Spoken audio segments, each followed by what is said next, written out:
Good morning, everyone. I'm meteorologist Addison Green, and we are tracking the tropics as we're starting to notice it's getting a little more active out there, and we are going to be seeing the activity continue to increase as we push through the next several weeks, getting into the heart of the season, which comes around mid-September.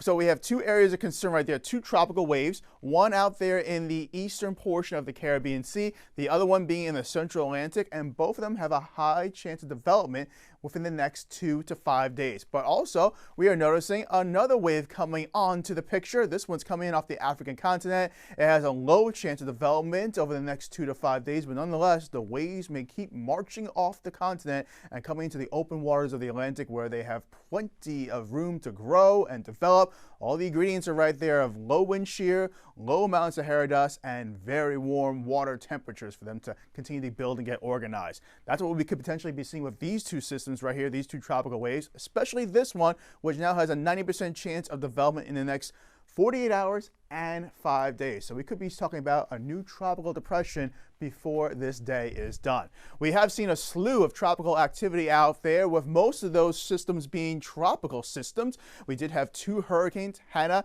and Isaias, getting to Category 1 status before they eventually faded away.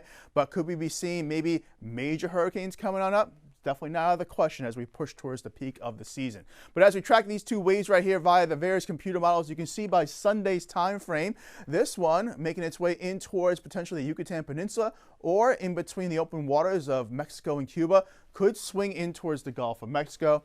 This other wave further away from us, but as we look forward past this weekend and into early next week, that western wave may make its way to the Gulf, possibly into the western or eastern Gulf. Still a lot of time to figure out which one of these models is going to be right on the money. And then that eastern wave, well, we can see that it's going to potentially make its way in towards, say, the Straits of Florida, or maybe go up the eastern seaboard. So we could be seeing a double threat potentially threaten the Gulf of Mexico as we move into next week. And as we look forward in throughout the season, we are just going to see that activity, I should say, continue to increase. The peak coming around mid-September, and then afterwards, we'll see conditions gradually decrease with another peak potentially in mid-October.